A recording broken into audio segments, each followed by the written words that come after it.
So I'm talking with Anne today. If you want to introduce yourself, Anne, and tell us what your business is. Sure. I'm Anne Bowditch. I'm from Hypnotherapy and Holistic Health, and I cover all sorts of areas, really, helping people with various issues from anxiety, depression, health issues, performance issues, pretty much anything that they might be struggling with. So that's the basis of my business, but it can go a lot more complex than that. Okay, how long ago did you start your business? Well, I used to work in finance, as many people do and have done. And in 2009, I left finance to initially start up a personal training business. Yeah. And I did that for 3 years, and I really did love it. It was great. But it was almost, I came through this business through, it feels like a little bit of chance, but also it feels like it was the right thing to do. My clients in the personal training business used to say to me, if only you could hypnotize me not to eat the cake or the chocolate and all of that. And it just got me thinking, well, because so many people said it to me, and it was pretty much said in jest, I just thought, well, yeah, let's go and do that. And that's what I did. I learned about hypnotherapy and also many other treatments and therapies as well. So my business is very all encompassing of a variety of treatments, and also it's a large part of me because it's about tuning into the person, understanding what's going on for them, and that's really at the core of it. But just going back to your question, Yeah. so in 2012 was when I started really doing the hypnotherapy, and I just wound down the personal training because I really just love this side of the business. It's really rewarding.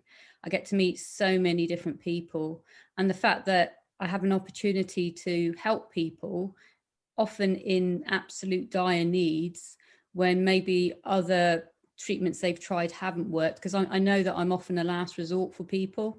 Okay. I know that they've tried lots of other treatments very often, and some people are quite skeptical, particularly about the idea of hypnotherapy, because they see all this nonsense on TV and they think, they think silly things like they're going to be clucking like a chicken and all of that. So I have to put their minds at rest that it is fine. It is that they are very much in control.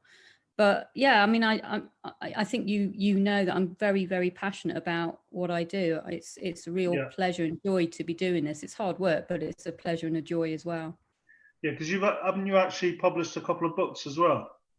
Yes, my first book was The Energy of Anxiety, and that was followed up by The Power of Confidence, which was late last year.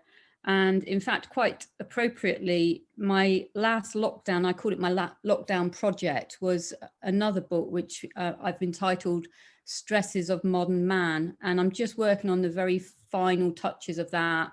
We just working on the back cover, working on the typesetting, and just pulling that all together. So that should be out within a few months, maybe April time. And that is my biggest book. It's 74,000 words, which might not mean a great deal for anyone who's not a writer, but it's quite a chunky book. My first book was about 44,000 words. So an awful lot's gone into it, but everyone is telling me it's a really needed and necessary book. And the books have been sort of an offspring from my work. And the reason that I started writing them was really because I realized that not everybody can afford this sort of therapy.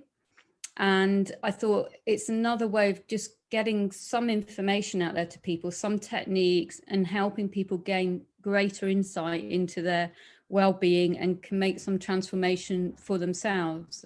And actually, a lot of my clients have bought the books as well, and it's a nice little extra support. They say it's a bit like having me with them, and those little reminders where it feels a little bit like I'm reminding them of what we've done in the sessions. Okay. So do you still do any personal training at all? No, I stopped that 2012. More or less, the hypnotherapy side of things kicked off really strongly right at the beginning. And I was, to be honest, quite burnt out at the time. When I started working for myself, I just really burnt myself out. And so the hypnotherapy had to get, the personal training had to go. But, it was the right decision for me. And even though I did enjoy that side of things, strangely enough, most people probably associate me with sport. But strangely, the mind has been something that's really captured me and seems to work well with the way my brain works. I seem to be able to, apart from anything else, sort of a big part of what's important for me in my work is making people feel really comfortable, Yeah. feeling valued and valid in their points, making them realize they're not alone in their thoughts and feelings, and bringing that more human touch to therapy, but also just to sort of be able to get through to where the crux of the problems are and understanding people on those levels as well. And it just somehow my brain seems to work in a way that manages to work through that. All right. Well, with the trying to find out a bit more about yourself with the personal training, I'm going to pretend I know nothing about you. But where did the personal training come from? What were you doing before that? Well, I'm cycling has been a big part of my life. Well, sport in general, probably from secondary school, and sport's been a really good focus for me. And I think particularly through secondary school, I played hockey. I've played hockey for the island. I also got into running. I ran for the island. And then I got into mountain biking and then into the roadside as well. So cycling took up an awful lot of my life, really, for a long time. And then actually it was when I was in finance, I was thinking, well, I probably should, give work a little bit more focus now, because I'd always put so much into my sport, and was going to study some exams. And I was talking to my husband about it, who you know, and as you know, he's always got an opinion on things. Yeah, I was just going to say, because you've got a separate little unit for your business in the back. It's probably good that you two have got that separate space while you're locked at home. Yes. Actually, I'm in the house at the moment, but yes, I do like having my separate little unit. And he's actually very sensibly said to me, well, why don't you learn something that you're interested in? And I thought, well, that's a novel idea. Most of us just plod through life doing things we think we should do. And it just made me think, and I did give it some consideration. And the personal training side, it sort of obviously was an offspring from the sports side of my life. And it gave me that independence as well, and diving in. And that side of things took off very, very quickly as well, which is why I then resigned from my finance job and got into that. But, I'm immensely grateful for finance, because it put me in a position where I was able to do that. So I know sometimes finance takes a bit of a hard rap, but I think we're very lucky on this island to have it, because it is at the background of where a lot of money comes from. Obviously, yeah. I mean, I've never been against finance, but the only criticism I've got, not of finance, but of our states, is they're too finance centric. There's not enough thought of anything else, really. And that's part of the purpose of these podcasts, is just to make people aware of the diversity of different small businesses we've got on the island. We've got a lot of creative entrepreneurs on the island that, if they were given a little bit more assistance by the states, listening, help with training, all sorts of little things, that we could be more than what we're doing currently. But I would agree with that, because I've always felt that we have been too finance focused, and if anything happened with finance, where does that leave the island? Exactly. And I've always felt really we should have tried to keep, and I know it's not easy, but try to keep more in with the tourism side, because that is a brilliant thing that we have. And again, we're very lucky to have that. So, and then, offsprings from, particularly now that we're in this sort of, virtual age, and in fact, more so than ever now with lockdown, half the world in lockdown, then that would be, a sensible way to go. How can we make this work for us? We all have to do that. How can we make this work for us? So I think, absolutely, we should be recognized. And I think the thing that has brought this even more to the fore for me is, we have a small business page on Facebook. We've got a group going now, and it's really opened my eyes to so many of the small businesses that are on the island and serving the island. And it's a really positive thing. And what if the last lockdown made me think about anything, it was very much about, how can I buy things on the island? And sometimes, I'll pay that bit extra because I know the money's going back into the island. I had my last set of books printed on Ireland because I wanted to invest in that. I could have got them done cheaper elsewhere, but it was a really quality job as well, and I'm really, really pleased with the quality of the work that was done. Okay, it's interesting that when you went for, because the island does have a lot of personal trainers, so there is a lot of people that enjoy sport and keeping fit here. But it's interesting that you transitioned from that to hypnotherapy. That there's more demand for hypnotherapy than there is for people who just want to keep fit. Do you think there's any reason for that here? I don't know if there is. I think, like you say, there's a lot of personal trainers now. When I started personal training, there weren't so many independent personal trainers. There were a lot less. So I think what might be more the case is there's probably less people doing what I do. And it's particularly for a business like I have, it does take a while to build that reputation. I already had a bit of a launch of a reputation, partly through my personal training and again, partly through my sport. So a lot of people sort of knew of me, and that does help. But also most of my work comes via recommendations. Mm-hmm. But a lot of people, again, with this sort of industry, this is a very private area for a lot of people. You know, some people don't want other people to know. So sometimes you might have done an amazing, you know, job, if you like, piece of work with somebody to get them from a really bad place into a really good place. But if they choose not to tell anybody, nobody else is going to know about that good piece of work. So I'm, in many ways, in terms of recommendations, I'm quite reliant on people being happy to speak about their experiences. And often it happens more so they might have a friend or a relative who's maybe going through a bad time. And then it's normally that's the point at which they might open up to them and say, oh, you know, I saw Anne, why don't you get in contact, or I'll get in contact for you.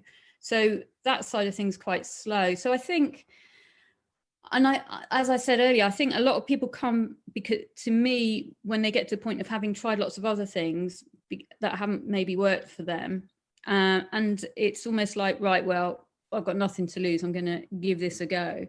But actually, it's really just working with the mind, with that important part of the mind we call the subconscious. And I could go, as I said, I'm passionate about what I do. I could go into that in a lot more detail, but it's not wizardry, it's not magic. Sometimes it feels a bit like that because occasionally you can get these really amazing and quick results with people. But on the whole, it's just understanding the person, the mind, and bringing the very best out of them.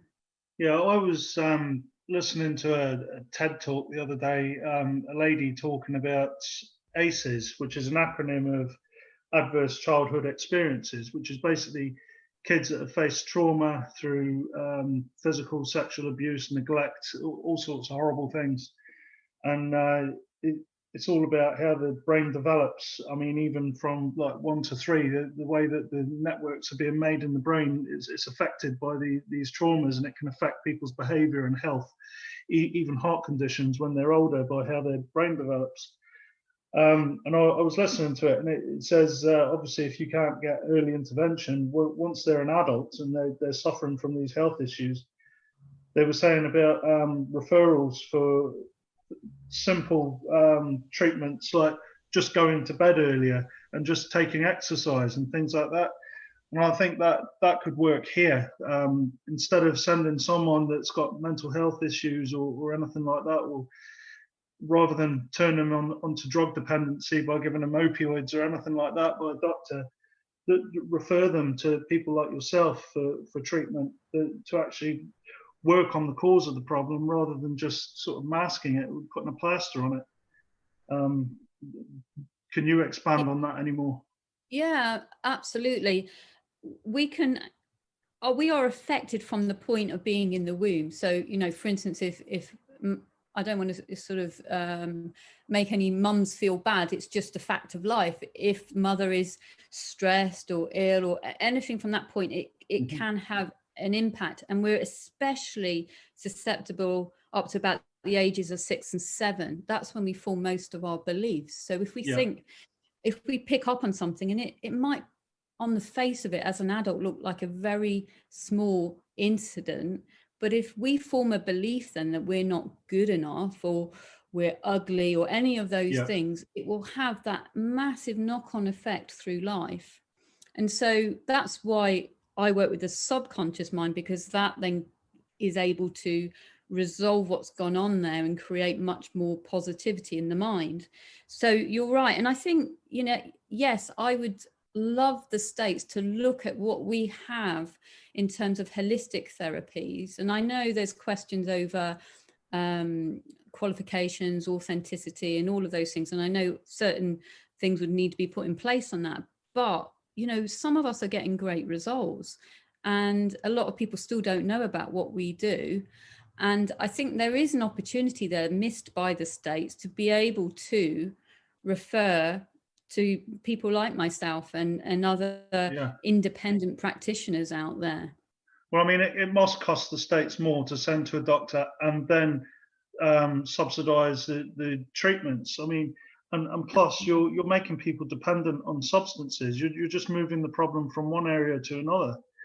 Completely. I mean, I am not a fan of medication. I realise that very occasionally, for some people, for a short period in their life, they might need that little bit of help just to, in line with having some therapy treatment to get them on track. I get that, and that's fine. And there might be some people who suffer severely with mental health issues who might need more long term. But as a general rule, if people do get the right treatment, and also, as you've pointed out, do the things that they need to do for their well-being, very simple things, eating well, and they often need guidance to do that, exercise, whether they like meditation or doing a jigsaw puzzle. There's lots of things. I really encourage people to be creative in whatever way works for them, because creativity is a great way to sort of almost switch the mind off from all of those ramblings that we have in the day. But I mean, what I like to see is when a lot of my clients are on medication, and then I always advise that if they're coming off medication, you've got to do it through your GP. You've got to do it steadily. So I never advise it in terms of medication, but when they do start to come off it and they realize that you don't need that to prop you up, the medication, all it really does is mask symptoms. And a lot of people get side effects as well.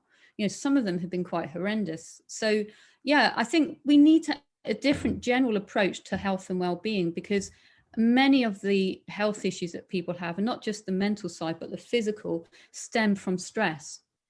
Of some sort, stress, trauma, you name it. Oh, big time. I mean, the sad thing in Guernsey, and it's probably the same everywhere, is it's good that there's been a campaign to make people aware of mental health issues, but there are people who, they'll say they've got depression. They'll be all over social media telling everyone every day they've got depression.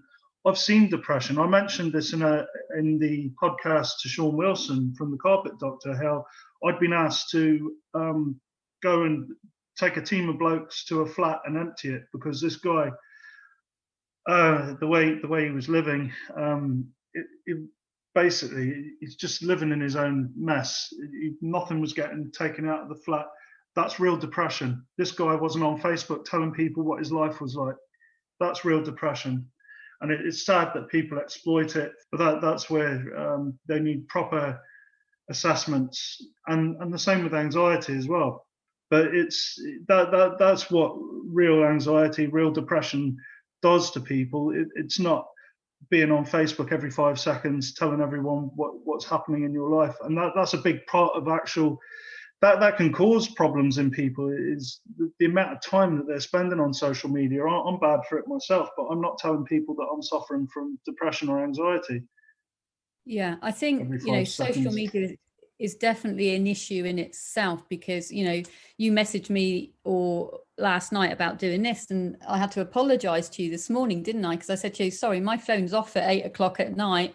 I'm actually making my way to bed at 9:30, but because I made that well-being decision, and in fact at the moment I'm actually turning my phone off even earlier, because I'm just finding I need to do that. I need to switch off a lot earlier, because at the moment, a bit like you said, I'm a little bit more on social media, because we're talking to various people. Yeah, So exactly. Yeah. I think that's an issue. And I think, yes, it's important to take action and to look at your actions and why you might be doing that. Why are you posting those points on Facebook? And I've seen people with anxiety, severe anxiety and severe depression. And I'll tell you what, one thing that is important is these are amazing people, you know. I really do respect them, because I see what hell they've been through, and I see what hell they're going through. Yeah. And a lot of these people are even holding down jobs. You know, some of them have had very, well, you know, abusive childhoods in various formats, whether that's through neglect or something else. And some of them just absolutely incredible people. And that's, again, that's what makes me so thankful for what I do, because it gives me great perspective on life.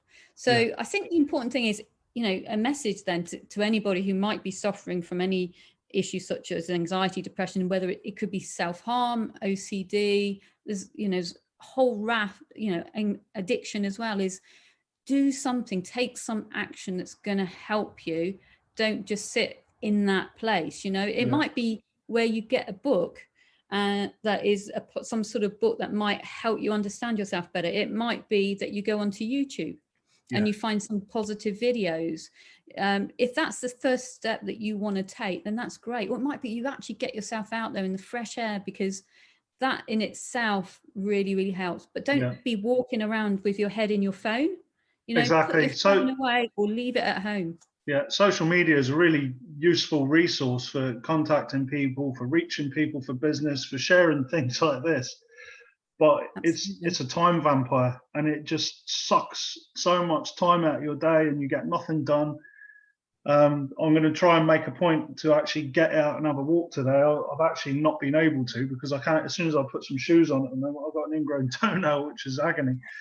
But yeah, I'm going to try and get out today at some point. It's actually stopped raining, and the sun's shining at the moment.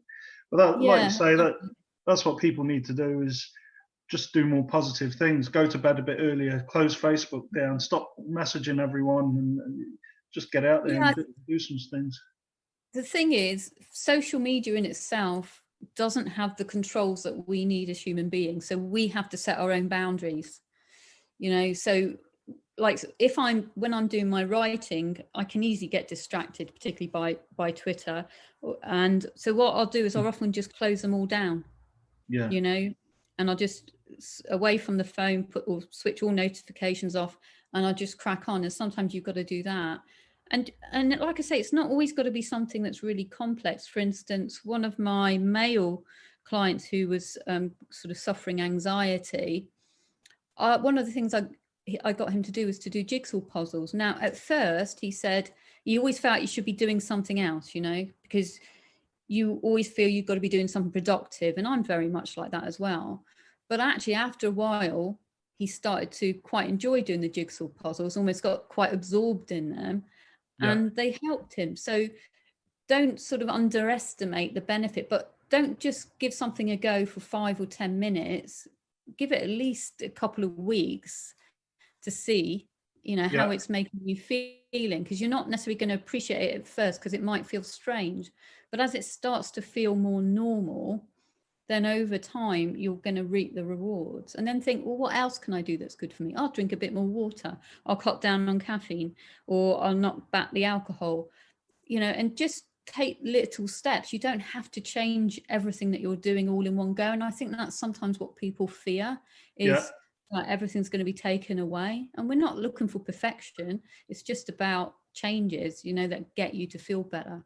So it is about, it's taking a lot of responsibility for your own well-being, really. Well, running a small business in Guernsey, if you could say anything to the States, if they were listening to you, to help you, your business, or anything, what would you say? I think clarity is one thing. We really do need clarity on the messages that we get. And I know, again, I understand the pressures the States have been under, but you know, I think we want to know what support we're going to get. We want that to be clear. Obviously, any processes for claiming needs to be clear as well. And I feel like we're really doing our bit we're not seeing the people. I'm not seeing my clients, except for occasional Zoom client, but most of my clients want to come to my studio. And so we're doing our bit. And I think just being informed, and, I personally, it would give me some, I know they might not know exactly the source of the outbreak or whatever, and I don't necessarily need to know names or anything like that, but just to understand, like, we know where this outbreak's originated from, because then we can do something. Yeah. So, and I feel because we're, like I say, we're doing our bit, we want that clarification from the states. But I think for us, it's the funding is massively important. There are some businesses that might not make it through this lockdown. I had a phone call this morning from someone tearing his hair out, basically. For anyone listening, we've been absolutely clear of COVID since, I think it was May, wasn't it? We've had no social distancing, no masks, nothing. We've basically been living a normal life. The only restrictions we had was if you were coming to the island, you had to do 14 days self-isolation. And that's, well, it's worked up until last Friday, a week ago now, because it's Friday today, I think, isn't it? I'm losing track of time. Yeah, last Friday they found 4 cases in the community that they couldn't trace back to any travel. So all of a sudden, bang, there's a cluster on the island that's just come out of the blue. And now there's over 100 cases in less than, well, yeah, in a week. So we went straight into lockdown the next day, which is good, because hopefully it'll be done and dusted in a few weeks, rather than going in and out like a yo-yo like the UK. And at the moment, we're basically, with no warning at all, our businesses are shut down. And someone phoned me and said, what are you doing? What should I do, sort of thing, just to give himself some clarity, like you say. And it's difficult. There's tough decisions to be made, because no one knows how long it's going to go on for. There's people paying staff, and it's worse the more staff you've got, because our states, which is our government, that's what our government's called, the states of Guernsey, they're willing to pay 80. The co-funding agreement is they'll pay 80% of minimum wage, and we have to pay the rest of the 20%. But the problem is, if you're not working any billable hours, that's whatever 20% of minimum wage. Out of your own pocket. And when you've got other existing costs that are continuing, like rents and insurances and things like that, and any finance agreements, it's a tough decision for some firms that are having to look at making their staff redundant, because they've got no guaranteed work to go back to, that there'll still be a business there otherwise. But yeah, it's really tough at the moment. I mean, I did see someone put on Facebook that, is that the best decision to, make all my staff unemployed? Is that going to be what's going to be the best outcome? And which is quite a sad place to come from, really. And, again, because I suppose I'm so in tune with it, I see I think of the emotional side of it all as what that does to the business owners, to have to feel that they've got to do that, and then for the staff as well. So there's such knock-on effects, it, and even for me personally, when we went into lockdown, the thing that I find is I seem to like to feel useful. It's important for me to feel useful, and so I think that might be. I mean, I think I'd already started my men's mental health book just before lockdown last year, but it gave me that drive and that focus. And I think that's also the thing is that would be a message maybe to anybody who's in a situation where they are sort of locked down and just really, really struggling, is try to find something that you feel is sort of helping you feel useful, and whatever that may be. One of my podcasts. Taking part in one of your podcasts, just putting something positive out there in social media. Just, whether it's offering to do shopping, obviously within all the guidelines, etc. But, whatever it is, even within your little unit, just try to do something that fills your day in a really positive way. Get yourself absorbed in something. It doesn't have to be for someone else. It can be for you, but just get yourself sort of absorbed in something so that the days feel productive. Because I think I think generally people like to feel quite productive. I know I certainly do. So I think it's good, just, like I say, whatever it is, but fill your day, have a plan, fill your day. I mean, for me, the days are going so quick. I feel like I'm not getting anywhere near all the things I want to get on with. That's because you've got to chase around after Mike and tidy up after him, picking up his pants and socks. Well, yeah, the problem is he thinks I'm on holiday. That's the problem. So normally he does the shopping, and I got sent out yesterday to do the shopping, which I hate doing at the best of times. So I think I win Wife of the Year competition right now. Okay then, Anne, have you got anything else to add at all? I think only really if someone is sort of suffering at all with their sort of mental health, or really on the breadline, then do reach out. People don't want to see you suffer, and there will always be people out there willing to do something to help you. So don't suffer in silence. Speak up, have a chat, send a note to whoever on Messenger. That there are people out there that will help. And also just to say to you, Ross, that I know you're doing this out of the goodness of your heart. And as you know, I was right behind you on the campaign, and I was disappointed that you didn't get in, because I knew you'd be a good ally for us there in the States. So, but you're doing everything you can outside of that. And, and to all small business owners, get yourself on these podcasts, because Ross is doing a great job here, and it's your opportunity to speak out, to say what you need, and to put your messages out there. Thank you.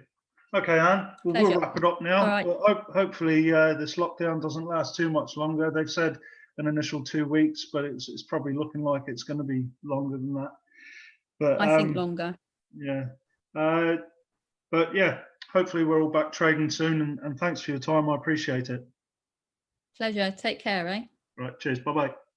Bye.